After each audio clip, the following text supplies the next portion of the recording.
Hello, everyone. It's Phil Jones, and joining me is Phil Boyle, and we're back talking about cool projectors that we have reviewed over the past few months. So, Phil, how are you? I'm good, Phil. Thanks for having me. So, I just got back from my travels, and Phil had just completed the NexiGo Aurora Pro 2, which is this guy behind me. And I had a chance to do some measurements on it and play with it as well. So we want to share our insights about the projector and our impressions. So Phil, why don't you give us a basic overview of the Aurora Pro Mark II? Okay. Well, to start with, like actually several other projectors we reviewed, this is a follow-up to an already pretty impressive projector, and that's the NexiGo Aurora Pro, which we reviewed a couple of years ago. This is not revolutionary, but it is significantly evolutionary with some improved features. For example, NexiGo has, they kept the brightness the same, but they've improved the black level. They've actually been able to achieve a lower, deeper black level while still maintaining a decent amount of, it's DLP, but dark area details. From a performance standpoint, it's got dynamic picture adjustments. They've upgraded the lens on it. If you go read our full review of the NexiGo, they've actually improved the lens uniformity. So corner-to-corner focus on this projector is really good. And considering it's also its ability to be placed closer to the screen, it was already pretty good to begin with. And now they've been able to, I believe you can project an 80-inch image from 3 inches away, which is nuts. And and yet they improved the edge-to-edge uniformity, focus uniformity. Oh my God. They've increased the laser lifespan. They've improved connectivity. It's now Wi-Fi 6. And from a gaming perspective, it was already pretty impressive. Now it has got a low latency for gaming, like at 4.2 milliseconds. That's at 1080p. 240.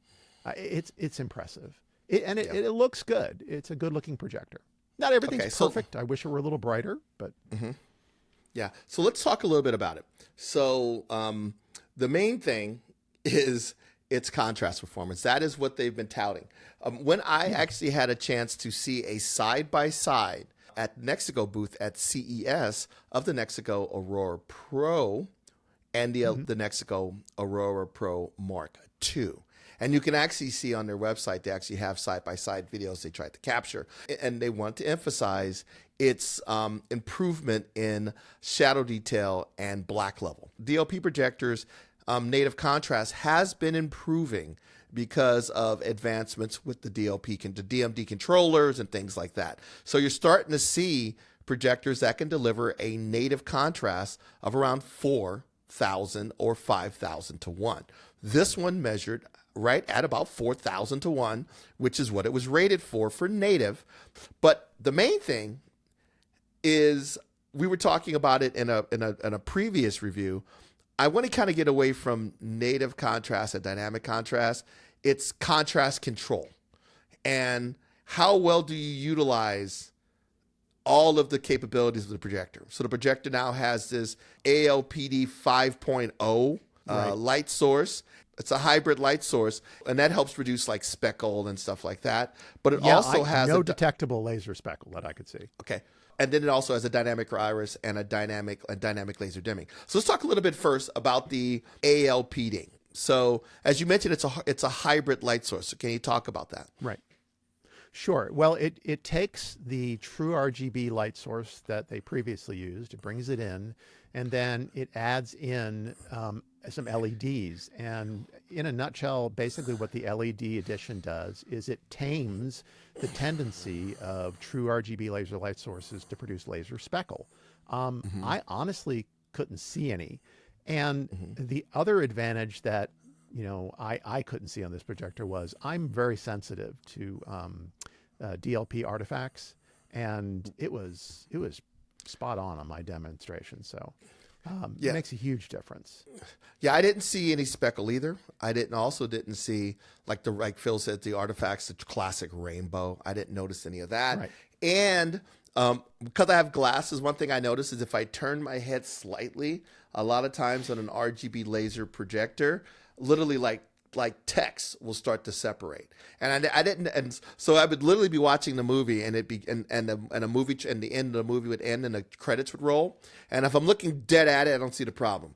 But when I was sitting at my desk, off to the side, you could see like the white letters scattering. I didn't notice that with this projector, and if it was quite subtle. So the new ALPD 5.0 light source is great. Oh, by the way, because it is an RGB laser projector, it can easily do incredibly wide color gamut. 100% of BT 2020 color gamut is what they claim. Exactly. So the color capability is very, very good. The one thing that they're really pushing though is a lot of RGB projectors that have dynamic laser dimming. But this has a dynamic iris and this new functionality called Scene Adapt Engine. So can you talk a little bit about Scene Adapt Engine? Well, basically, in a nutshell, what the Scene Adapt Engine is going to do is give you finer control over sort of the gradations in blacks, and it's going to improve the projector's overall black level performance, black level detail. Yeah, so a couple of companies are trying to work on these types of systems. So if you think about it, like we talked about, it's got a dynamic iris, it's got dynamic laser dimming, and then it has variable contrast control or contrast curves. So it looks at the scene, dark scene with dark details in the shadows, and then what it does is it on the fly not only adjusts its dynamic laser dimming, it also can adjust its iris, and it will change its curve. So the goal is to make it appear black, but still give you shadow detail, in the scene. And then if something gets super bright, appear bright without clipping. So it's doing this thing with the adapting to the scene to maximize the projector's native contrast capability, and as well as its dynamic contrast capability. So I've seen projectors that have the same native contrast and the same dynamic contrast, and the blacks do not look as inky as this. So it's a really, really cool technology. It also helps with, like I said, it helps with color. It's not just about contrast, although contrast is really where it shines, especially SAE in HDR modes when you're watching HDR encoded content. Wow. Yep. I mean, it's a nice technology. Yeah. So a couple things I liked about it. Like I said, they didn't overemphasize. They're being really honest. They said native is about 4. That's what I measured. They said dynamics is about 30. That's what I measured. The brightness it's a great projector, but the brightness is only about 2,400 lumens, which is still bright. But when you compare it to some of the other ultra short throw projectors that are out there that are now approaching 3,500 to 4,000 to 5,000 lumens, it isn't. That is not its strong suit. It's enough brightness for 110, 120 inch screen in a home theater or with an ambient light rejecting screen. But if you're really trying to overcome a lot of high ambient light in a room, there are other solutions that are actually brighter. The other thing, Phil, HDR. It does HDR10 and HLG, but it also supports HDR10 Plus and Dolby Vision, and you're a big fan of both of those. And you're a big fan of both of those. They take what I like to call, and I'm sure it's not unique, the kitchen sink approach when it comes to HDR. We can display everything. The original Aurora Pro is still in their lineup for less money, but the main difference is that light source, the dynamic contrast, and the throw ratio between the two. So let's go back and talk a little bit about the color reproduction and what picture mode would you choose. So for things like content critical color, the Cinema Pro mode I found to be overall the best performer. And then just overall, the standard mode also did a really good job.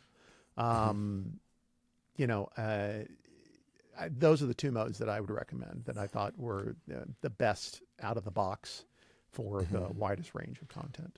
Yeah, and I've noticed when I measured it, with the exception of a brightness mode, which is that greenish, oh my God, I got to get every ounce of brightness out of it. The other picture modes, the brightness measurements were within 200 lumens of each other. So they averaged around, I'm looking at it right now, around 1700 for standard and around 1500 for Cinema Pro. So still pretty bright. The measurements are fairly good out of the box. The like for example, the grayscale error out of the box was about 3, which is very good. Remember, they always say if it's less than 3, you can't see the error anyway. Most people can't see the error anyway. And the color temperature was a little cool, and color tracking could be better. And I think a lot of times the color tracking, it's difficult on a RGB laser projector to track, to take that huge color gamut and pull it down to just play the colors that are in Rec 709 without it appearing cartoonish. And this does a pretty good job. It does have a huge amount of adjustments. I mean, you could spend a week just playing with adjustments and combinations to get this thing tweaked in. So while most people will use it out of the box, maybe select the most accurate picture mode and determine if they're going to, switch on something like the scene adapt engine. If you want to go down that rabbit hole of adjustments, they are all there and then some. But after adjustment, the color, the color tracking and the RGB, if I'm looking at my charts here, are basically outstanding. So you could really tweak this projector in. And then HDR had the same thing, a little too cool at the beginning, but just like on SDR, it was pretty quick to make 1 or 2 adjustments and get that dialed in. So I thought the color was great. Color was very good. Black level was some of the best I've seen, especially when you consider, they're doing all this with a smaller DLP imager. So, light gathering is completely different on the smaller imagers, and it's still impressive overall. And I mean, this is definitely a contender for one of the better ultra short throw projectors out there. Yeah. And like I said, the main thing that I would love more of would be a little bit more brightness. It delivers. It's a good picture, but 2400 lumens these days. It used to be great, but 2400 lumens now. More light would be the only thing that would be desired. We talked about the black level is at the next level, so there's nothing to have more to talk about that. Right. Your HDR, there's 6 modes for HDR. Those all look really good. And when you, like you said, when you apply that scene adapt, actually there's more than that. There's multiple modes for HDR10. There's multiple modes for Dolby Vision, and then there's a mode for HLG. I mean, there's lots and lots of adjustments in this thing. Right, and it does really well with HDR content. The projector produces a good looking picture with, as we said, color. The HDR color is excellent. It really helps with the dark area detail and the light area detail. So let's talk about a few other things. The first thing, smarts. Does it have any smart features? No, it does not. This is something that, I go back and forth on, because I mean, like you, I use external devices. I think a lot of people do. So, you plug in the Apple TV and you go. That's my preference. I think NexiGo is being smart and recognizing that, people are going to bring to the game their smart device du jour. I think NexiGo is just recognizing that, they could put those dollars and those development efforts toward, technologies like SAE and improved black level. So in that regard, no. You can do smart things like casting. They have built the ability to wirelessly cast content from compatible devices into it. So from that effect, it is smart hardware. But no smart operating system. Dedicated smart operating system, right? I mean, it's built on Android, but it's custom. Okay, so let's go on to the next one. Sound. How's the sound? Sound is good. It's got some of the best ultra short throw projector sound that I've heard in a while. I mean, ultra short throw projectors, they typically offer what I consider to be good entry level soundbar sound, a soundbar without a subwoofer. I think that NexiGo has kind of bumped up their game a little bit here, and the sound quality is quite good. It's, you don't feel like you're listening to sound coming from a speaker that's pointing directly at you. It's got sort of a very wide sound stage, if you will, sort of a simulated surround stage. They do a really good job with it. So I found it impressive. Yeah, 60 watts of sound. Yeah, really good. And then last but not least, go ahead. Yeah, I was going to say 60 watts. So it's 15 watt times 2 for a dedicated subwoofers. Well, subwoofers. And 15 watts times 2 for the highs, for the tweets, right? Okay. So it's like a 2.2 dedicated devices. So it's like a 2.2 system. Okay. So let's talk the last thing, gaming. That's one of the other things that it kind of excelled in is gaming. And that's it's got like some seriously low input lag. 4.2 milliseconds. So they are now, as far as latency goes, they are competing with dedicated gaming projectors. And on an ultra short throw projector, to be able to get between 4.2 and 8 milliseconds, you'll notice when you go to their website, there's a nice little asterisk next to that. And they're being honest. They're giving you the range. It's quite good. It is an ultra short throw projector. It is a 0.47 inch DLP. So even though it'll accept a 4K 120 hertz signal, it does display it at 4K 60. It's just sort of the nature of the beast. Okay. But yeah. Either way, it's super, super, super fast. So overall, we gave the projector a highly recommended award. So price. The suggested retail price is $34.99. But these units fluctuate with selling price. So I have seen them below $3,000. So while I put in, actually, the suggested retail price is $29.99 on NexiGo's website on sale. But what's the suggested retail price? $39.99? $34.99. Okay, $34.99. So I have seen the product fluctuate from $34.99 to $24.99 to $29.99. It does go up and down. So I always encourage people to check the website. At under $3,000, it is an absolute bargain, right? And when you get into 34, you're starting to pushing into Hisense territory and some of the other models. But at under $3,000, there's very few projectors that could, ultra short throw projectors that can match this unit's performance.